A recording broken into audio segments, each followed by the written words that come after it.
Die Hard is a 1988 American action film directed by John McClane and written by Jeb Stewart and Stephen E. D'Souza.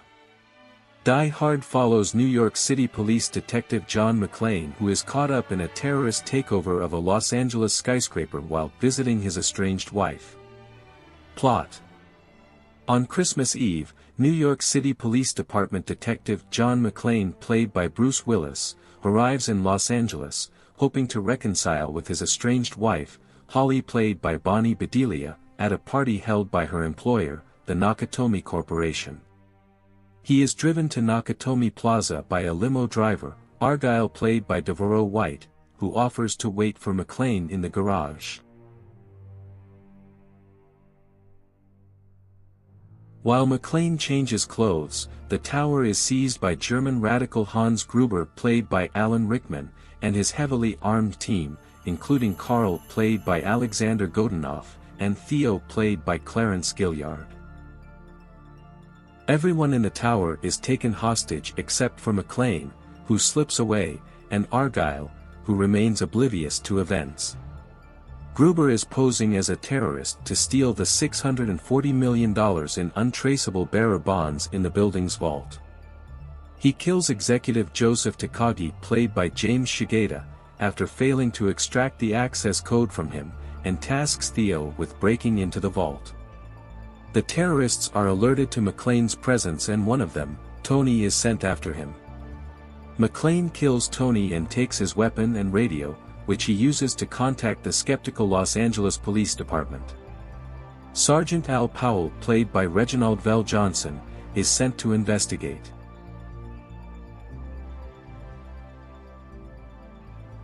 Meanwhile, McClane kills more terrorists and recovers their bag of C4 and detonators. Having found nothing amiss, Powell is about to leave until McClane drops a terrorist's corpse onto his car. After Powell calls for backup, a SWAT team attempts to storm the building but is assaulted by the terrorists.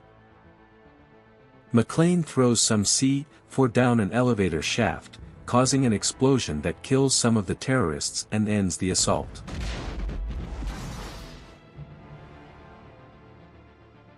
Holly's co-worker Harry Ellis, played by Hart Bachner, attempts to negotiate on Gruber's behalf, but is killed by Gruber when McClane refuses to surrender. While checking the explosives on the roof, Gruber encounters McClane and pretends to be an escaped hostage. McClane gives Gruber a gun. Gruber attempts to shoot McClane but finds the weapon is unloaded, and is saved only by the intervention of other terrorists. McClane escapes but is injured by shattered glass and loses the detonators. Outside, FBI agents take control. They order the power to be shut off, which, as Gruber had anticipated, disables the final vault lock so his team can collect the bonds.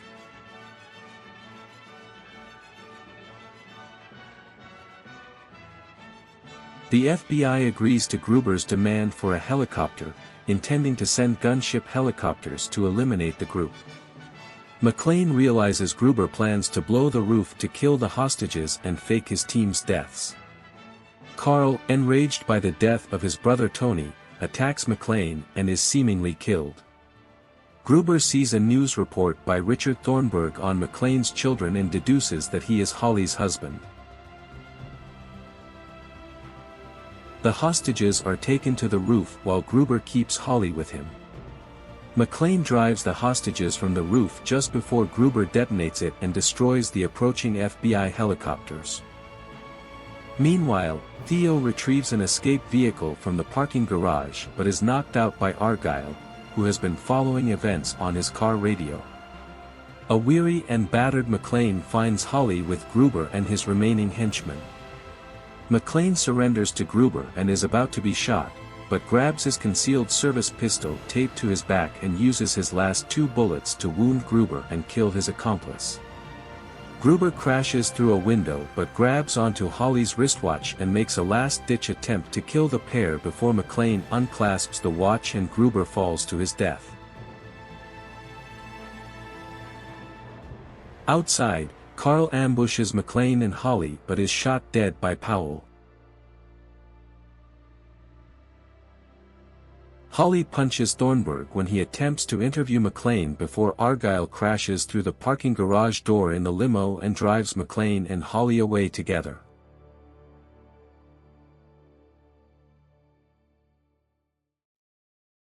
About the film. Die Hard film was directed by John McTiernan and written by Jeb Stewart and Stephen E. D'Souza. The film based on the 1979 novel Nothing Lasts Forever by Roderick Thorpe.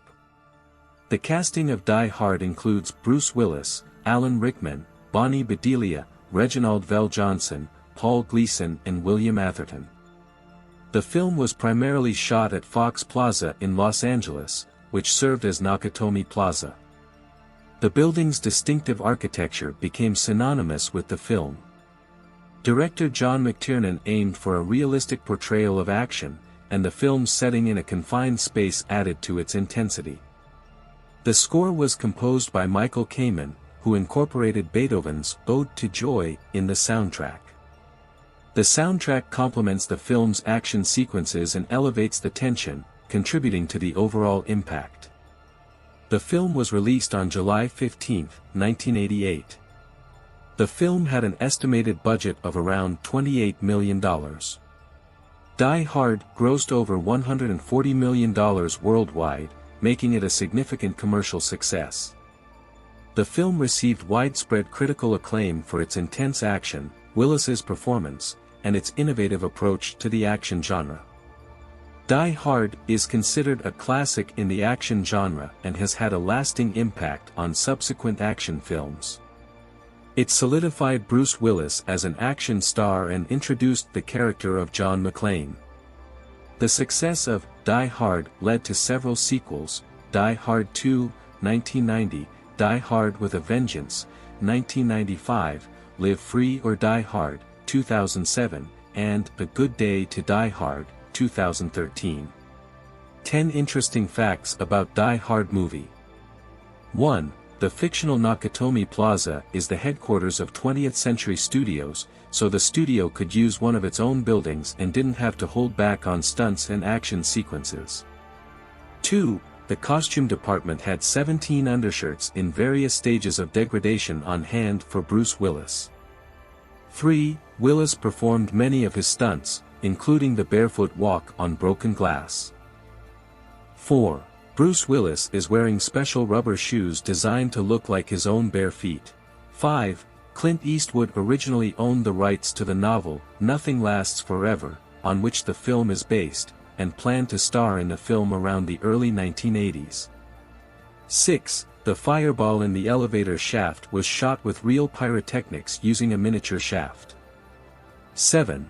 After John has put the chain around Carl's neck and sent him crashing into the wall, he sits down with his back against a pillar. Over his left shoulder you can see the actor that plays Carl watching. 8. Bruce Willis took the role of John McClane after it had been turned down by Robert De Niro. 9. Sam Neill turned down the role of Hans Gruber. 10. For the shot where Hans Gruber falls from the top of the building, Alan Rickman was really dropped 40 feet onto an airbag with a blue screen cover. Thanks for watching. Subscribe for more interesting videos and don't forget to press like button and share.